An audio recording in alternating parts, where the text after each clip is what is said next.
কত আদর কত স্নেহ তোমার কাছে পেলাম, তাই তো আজি ঘুমের ঘরে অশ্রুতে যাই ভিজে। সুখে থাকো পরম সুখে জান্নাতের ভিতরে, সুখী থাকো পরম সুখে জান্নাতের ভিতরে। তোমার কথা হৃদয়ে মাঝে পড়ছি বারে বারে, বাবা গো বাবা, বাবা বাবা।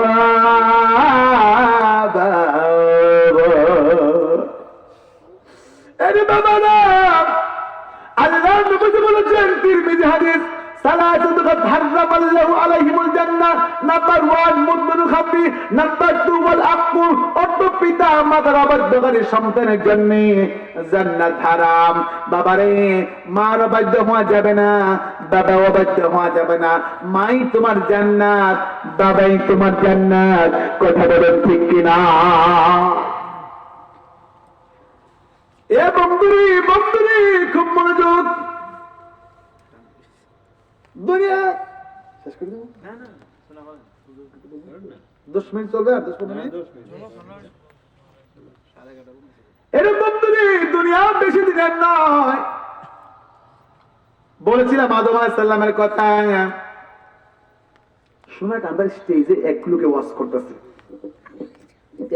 করতেছে, আমাদের সোনা কান্দার মাহফিলে ওয়াজ করতেছে। আগে শুনছি যে উনি বলতেছে যে ইউসুফ আলাইহিস সালাম এত সুন্দর, ইউসুফ নবীকে আল্লাহ এত সুন্দর দান করেছেন, পৃথিবীর অর্ধেক সুন্দর আল্লাহ ইউসুফ নবীকে দিয়েছিলেন।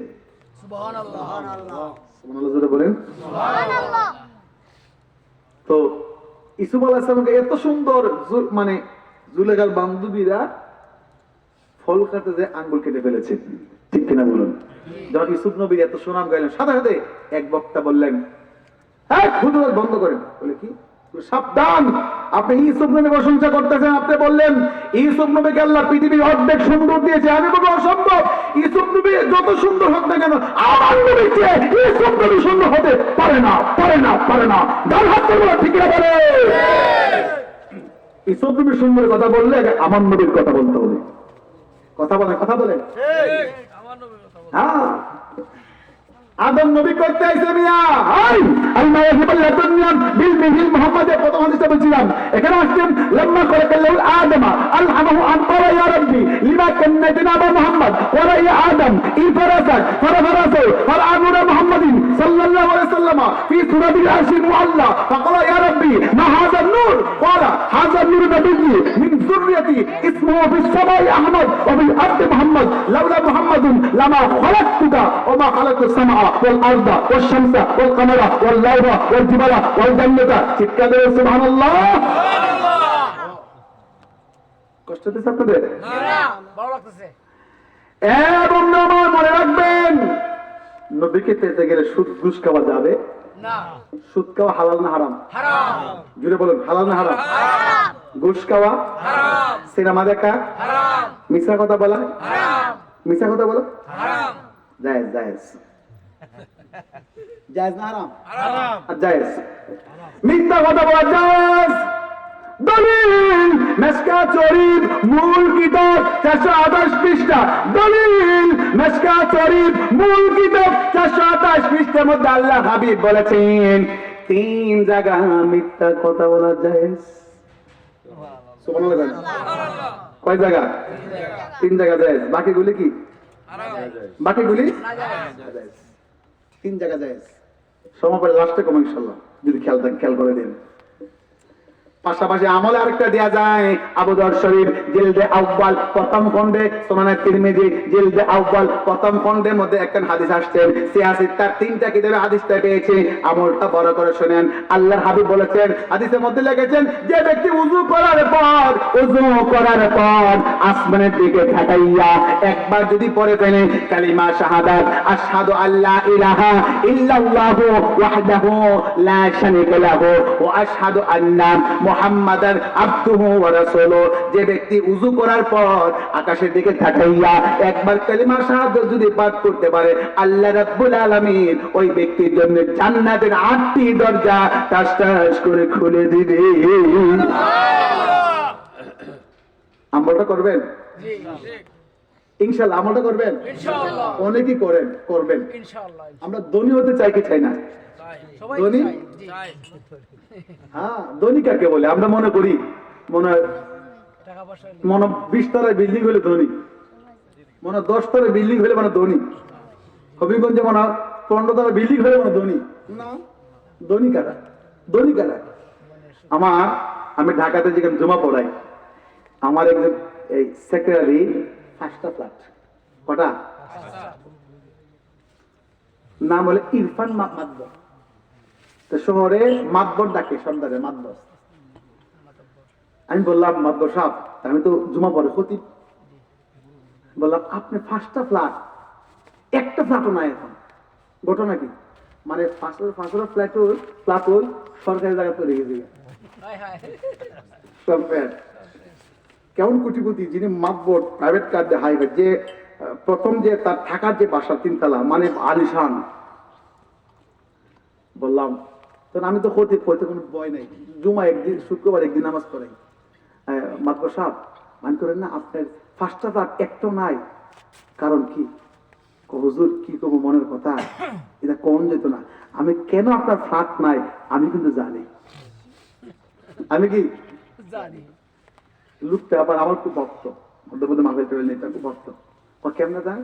আমি তো ওই আপনার 500 ফ্ল্যাট থেকে এই জন্য নাই, আপনি অন্যের হক নষ্ট করেছেন, আপনি মানুষের কষ্ট দিয়েছেন, জুলুম করেছেন, যার কারণে আল্লাহ সহ্য করে নাই। কথা বলেন না কেন? ঠিক আছে। উনি বলে হুজুর ঠিকই আছে, আমি 1000 টাকা নিয়ে হোটেলে যাইতাম, গিয়ে মদ খেলতাম, মদ খাইতাম। আসলে যে সত্য, তার মানে বোঝা গেল আপনি যত ফাঁফে বাফরো ছাড়ে না, গুনাহ করা যাবে। ধনী 5 তলা বিল্ডিং এর মালিক হলে সে ধনী না। ধনী কারা? আল্লাহর হাবিব ডেকে ডেকে বললেন, সাহাবী তুমি কি ধনী হতে চাও? উমর ইবনে খাত্তাব ডেকে ডেকে বললেন, ইয়া রাসূলুল্লাহ, আমি ধনী হতে চাই।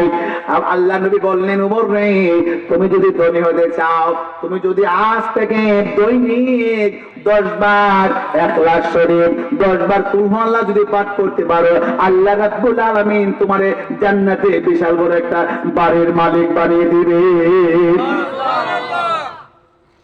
সাহাবী ওমর ইবনে খাত্তাব বললেন, ইয়া রাসূলুল্লাহ, নবীজি আমি ওমর যদি দৈনিক 20 বার ইখলাস শরীফ পড়ি কি হবে?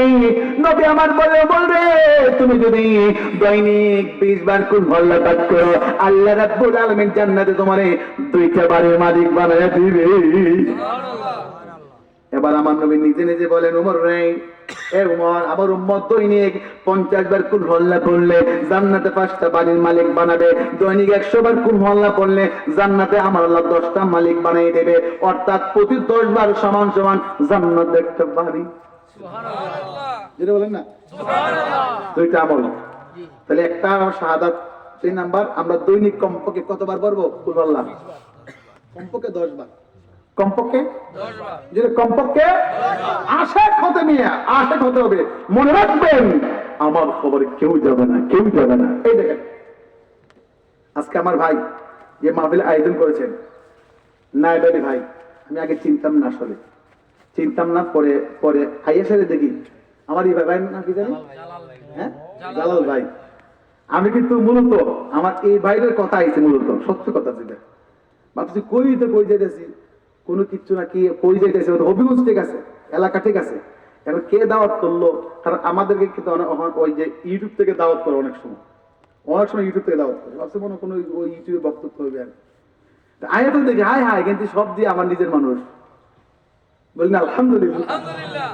এই দেখেন, এই নাইবেলে ভাই, আমার ভাই, সবাই মিল্লা যে মাহফিলে সাজাইছে, এই যে পোস্টারটা, উপরটা রঙিন, উপরটা কি রঙিন, নিচটা সাদা। এই জমিন হয় আপনি মাটির উপর আর নয় মাটির নিচ, এই 2 জায়গা ছাড়া যাওয়ার কোন রাস্তা নাই। রঙিন পৃথিবী সারিতে হইবে, সাদা কাফন গায়ে লাগিবে, রঙিনের পৃথিবী সারিতে হইবে, দেহে সাদা কাফন গায়ে লাগবে। ঠিক না বলে? কেউ কেউ কবর যাবে না। সোনাকান্দা দরবারের মরহুম পীর সাহেব হুজুর, উনি একটা কথা বলতেন, ওনার কোনটি কথাটা বলি, উনি বলতেন, উনি এভাবে বলতেন, আরে ছেলের কবরে মেয়ে যাবে না, মেয়ের কবরে ছেলে যাবে না, আরে স্বামীর কবরে বিবি যাবে না, বিবির কবরে স্বামী যাবে না, আরে চাচার কবরে শাশি যাবে না, শাশির কবরে চাচা যাবে না, যার যার আমল তার তার কবর। ঠিক কিনা বলে? বুঝা গেল? স্যার সিরাজ পেশা হুজুর একটা কথা বলতেন, বর্তমান হুজুর একটা কথা বলতেন, উনি বলতেন, তোমরা কি নবী দেখতে চাও? বলে হ্যাঁ। যদি তোমরা বাঘ দেখতে চাও, বিড়ালের মুখের দিকে তাকাও। সুবহানাল্লাহ। হুজুর বলেন যে তোমরা বাঘ দেখতে চাইলে বিড়ালের মুখের দিকে তাকাইলেই বাঘ কেমন ছিল বুঝা যাবে। আল্লাহু আকবার বলেন না কেন? বুঝা গেল? আজকে একটা দাড়ি কামিয়ে ফেললেন, কার কথা শুনে? বিবির কথা শুনে? নো, বিবি আপনা আপন না, মা আপনা আপন না, বাবা আপনা আপন না।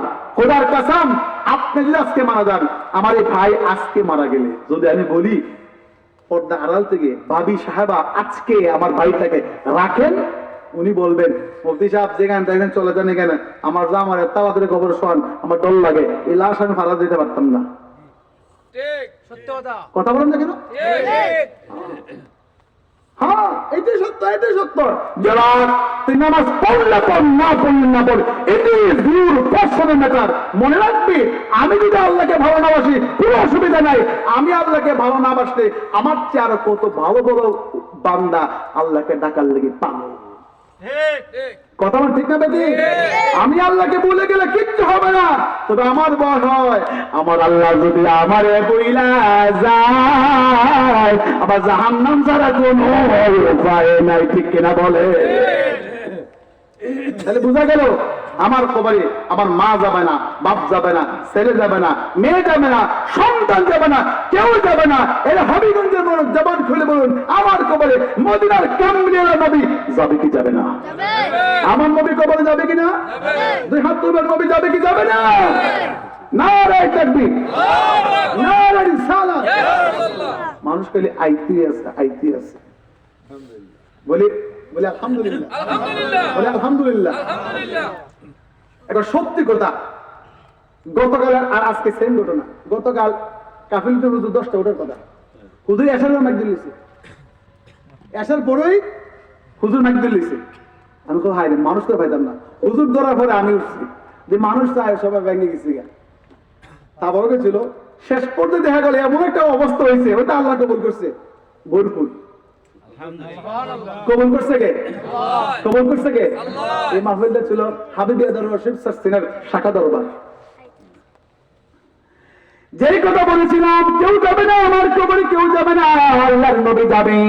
তবে মনে রাখবেন, নবী যেহেতু আমার সাথে যাবে, আপনি আমাকে গালি দিয়ে কথা বলেন, অসুবিধা নাই, আমার মাকে গালি দিয়ে কথা বলেন, অসুবিধা নাই, আমার বাবাকে গালি দিয়ে কথা বলেন, সমস্যা নাই। তবে মনে রাখবেন, আমার নবীরে গালি দিয়ে কথা বলেন যাবে না, যাবে না, যাবে না। ঠিক যাবে? ঠিক? নবীকে গালি দিয়ে কথা বলা যাবে না।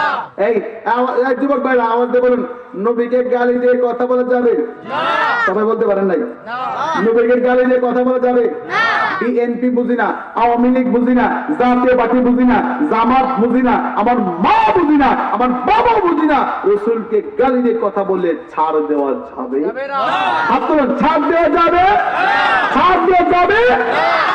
দেখেন নাই, আজ থেকে 12 বছর আগে একটা বেয়াদব সাবেক মন্ত্রী লতিফ সিদ্দিকী হজকে ব্যবসা বলেছিল, ব্যবসা। মাননীয় প্রধানমন্ত্রী কান্দার দূরে তাকে বহিষ্কার করেছে। কথা বলেন, ঠিক না বলেন? সরকারকে ধন্যবাদ জানাই। নারায়ে তাকবীর, নারায়ে রিসালাত। মুফতি হুসাইন আহমদ সাহেব, আমরা খুশি না বেজার? খুশি না বেজার? তাহলে বোঝা গেল রসুল দেখছেন না 2 বছর আগে টাকলা মুরাদ জি কটূক্তি করেছিল মাননীয় প্রধানমন্ত্রী কান্ডার দৌড়া ভবিষ্যৎ করেছেন ঠিক না বলা এই বাংলা জমিনে কোন রাম বাম নাস্তিক মুরতাদ মাওলানার বাচ্চা রসুলকে গালি দিতে কথা বলে রসুলকে কটূক্তি করে কথা বললে বাংলার তাহিদি শরীরে মুসলমান তার জিব্বাকে টান দিয়েছিলে বঙ্গোপসাগর মাছের পানি দিয়ে দিতে হবে হাত তুলে ঠিক না